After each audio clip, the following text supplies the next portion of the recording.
to me the nameplate? Judge Eboni K. Williams. So the only thing that matters in this particular courtroom is how I see it. I am from North Carolina by way of Louisiana with some West Coast cool and a New York edge. Do we have a problem, ma'am? No, I don't, Your Honor. Equal justice is all about the most important values of our country: freedom, integrity, and those are the things that I'm striving for. Ma'am, you run your household, this man gets to run his.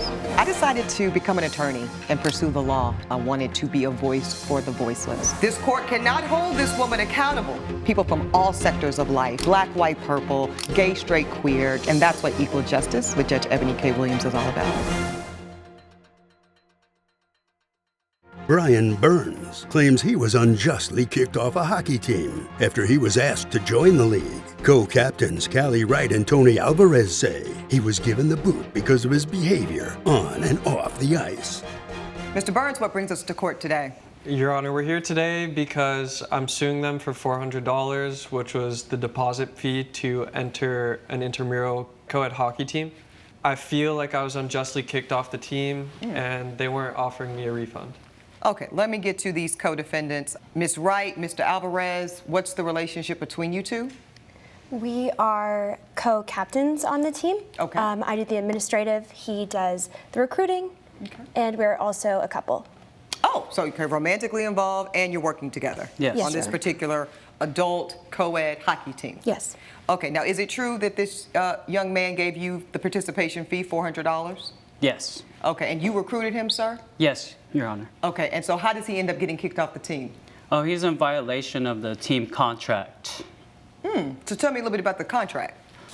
So Do you have a copy of this contract? I do. Excellent. Go ahead and proffer that to my bailiff, ma'am. Just give everything to him. Thank you. Okay. Love it when people bring the evidence to court. Boy, it makes my job easier. Okay.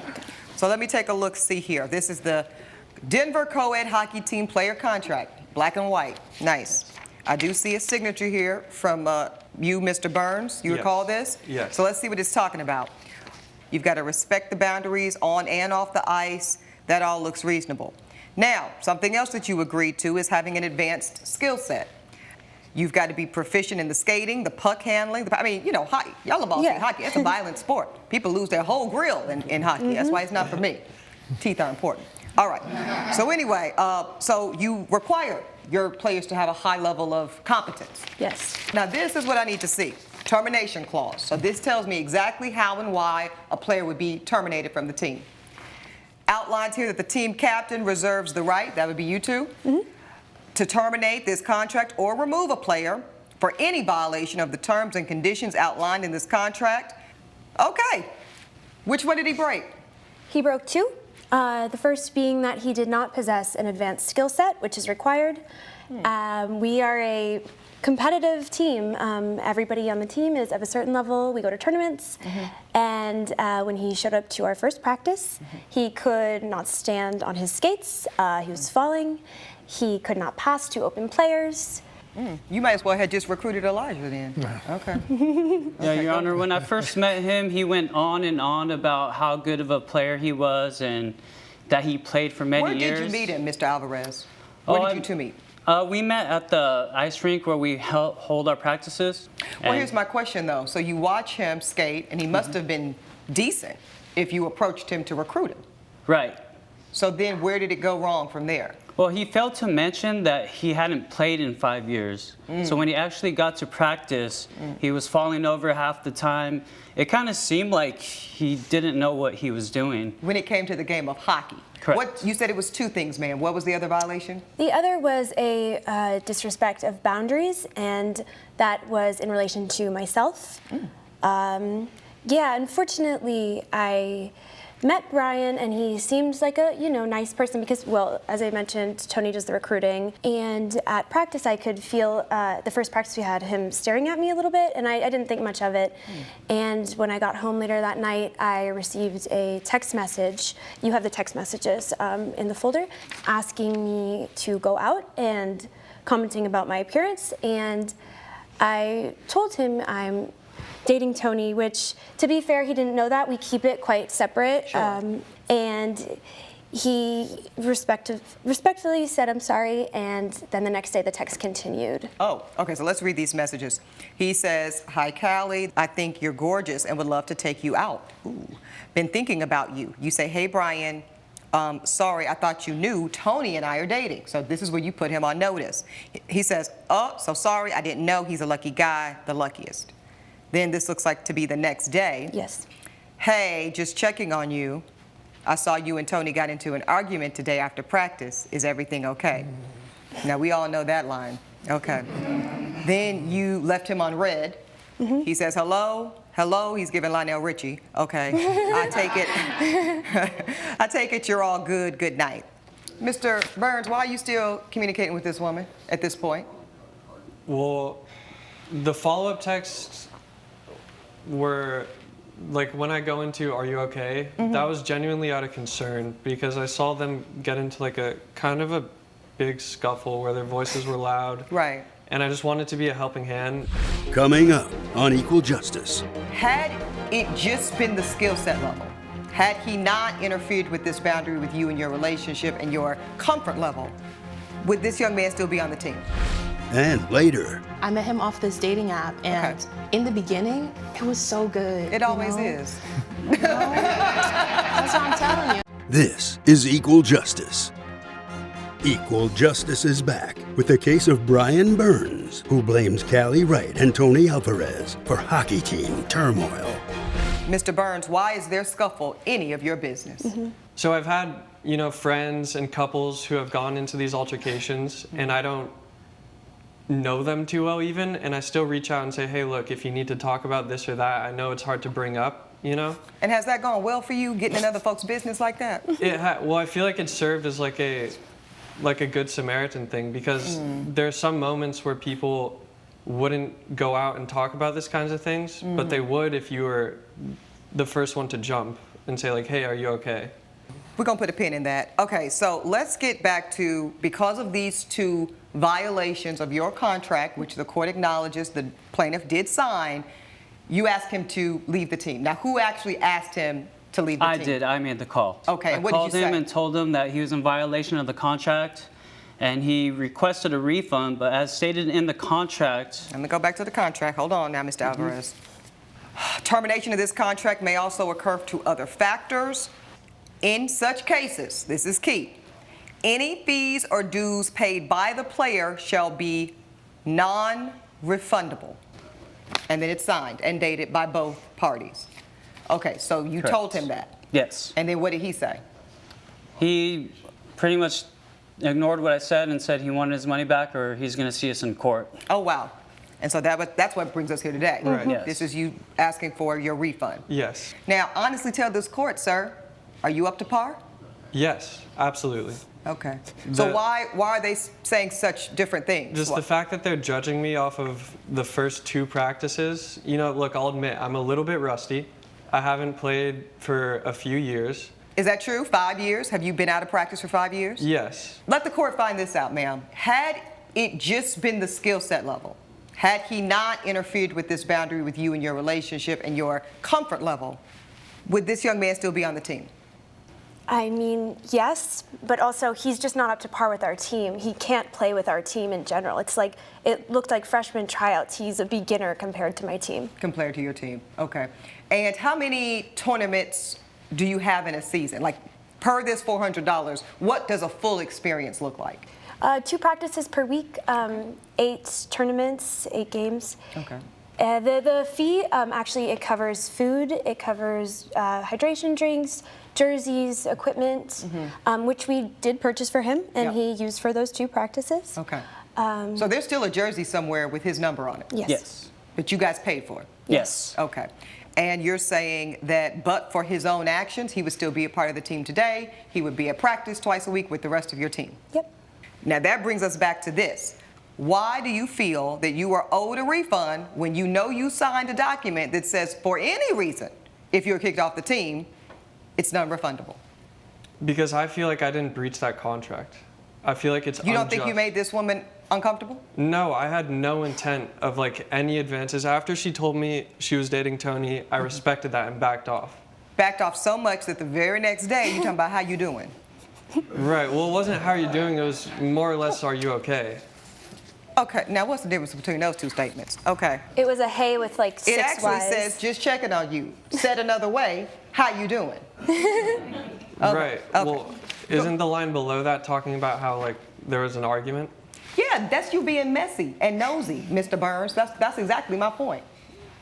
You're meddling in two grown people's romantic relationship after this woman has told you very nicely that they are together and leave her alone. Is this resonating with you, Mr. Yeah, Burns? that does. Okay, good, because I understand want you to that stay point out of grown folks' business. Okay, I'm ready to make my ruling. Here's the thing, Mr. Burns. I actually believe that you believe in this Good Samaritan role. I think you believe that. Let me ask you a question, Mr. Burns. If I stepped on your toe with my 5-inch stiletto heel that I'm wearing right now, does that hurt your toe? Yeah. Well. Now, what happens when I say, but Mr. Burns, I didn't mean to step on your toe? Does that make your toe stop hurting? No. Okay. So what you just proved to me that you do understand, Mr. Burns, is that there is a distinction between intention and impact. So while the court finds that you had no egregious intent, I believe you, Mr. Burns, you did have traumatic impact to this woman. You made her uncomfortable. I can even see in the courtroom today, she's really not comfortable even being this close to you. She can barely look at you. Okay? So moving forward in life, Mr. Burns, I want you to respect people's space, people's boundaries. And when anybody, but particularly a woman, says she's good, she's good. The court rules in complete favor of the defendant. The plaintiff's claim is dismissed outright. That is my ruling. All rise. Judge Eboni has ruled in favor of the co-defendants. The plaintiff's claim is dismissed. Don't text anyone else's girlfriend if you join another hockey team. Okay. Well, I hope I could find a team that appreciates Good Samaritans. Okay, you're a manipulative psycho and we'll never see you again. Coming up on Equal Justice. He just, all of a sudden, he just stopped communicating. And I was just like, whoa. See, I'd never been ghosted before. I didn't even know what that was. This is Equal Justice. Sadie Jones claims she was ghosted by her boyfriend, who then refused to give back a family heirloom. Fred Place says he broke off communication with his ex because she was stalking him. Mr. Place is countersuing for $378. I see I've got Miss Sadie Jones here as my plaintiff. I've got a defendant by the name of Fred Place. Now I see, Miss Jones, you are suing this defendant for $430, but you, sir, are countersuing to the amount of $378. Okay, Miss Jones, what's your relationship, ma'am, to this defendant? He's my ex-boyfriend. Ex-boyfriend. Ex. Okay, so you two were in a relationship, and then what happened?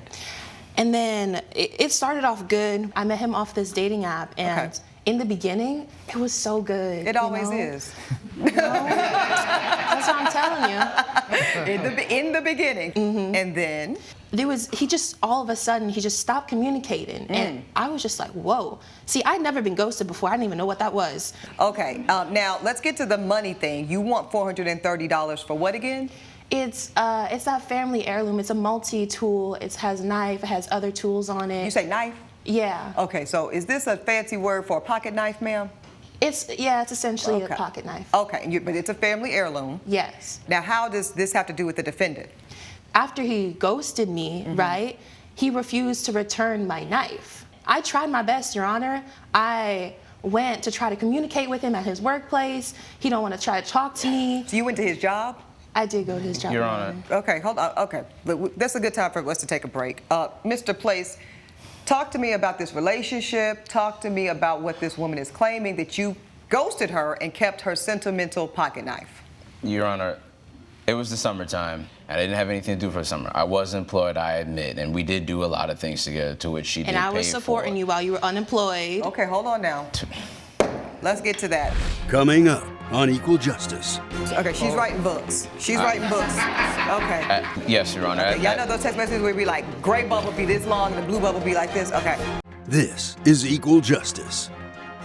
Equal Justice is back with a dispute between Sadie Jones and her ex-boyfriend Fred Place over a pilfered family heirloom.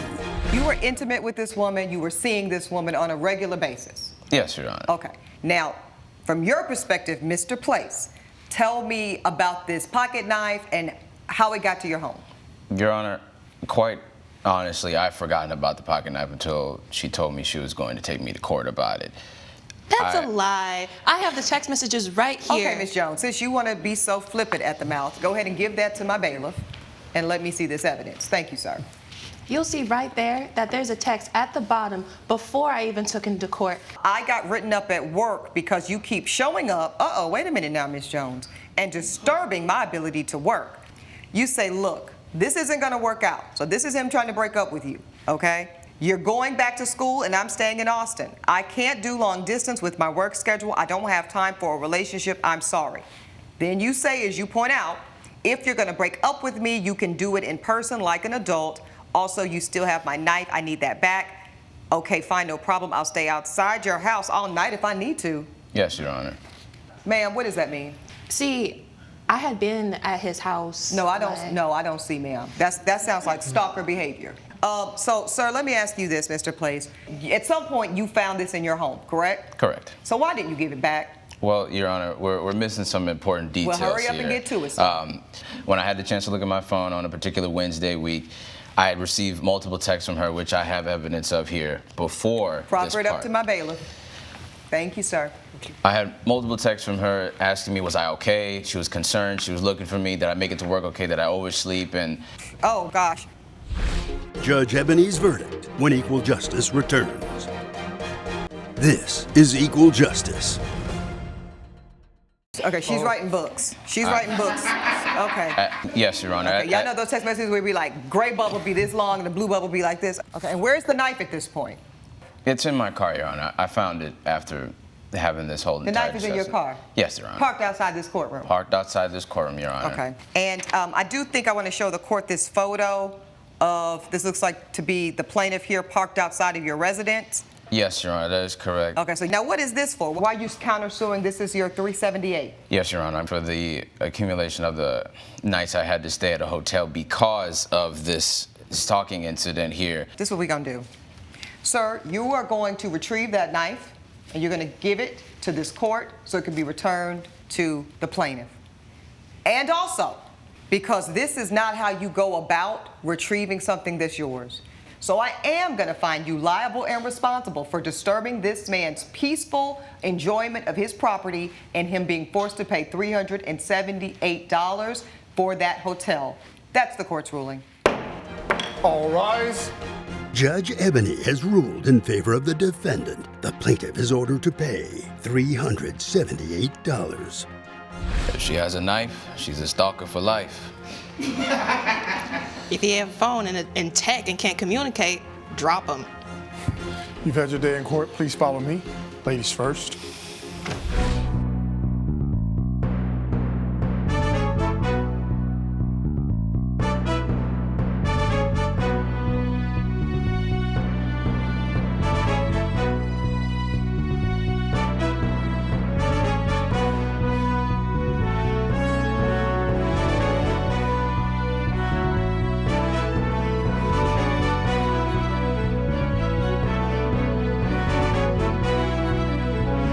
This has been a production of Allen Media Group.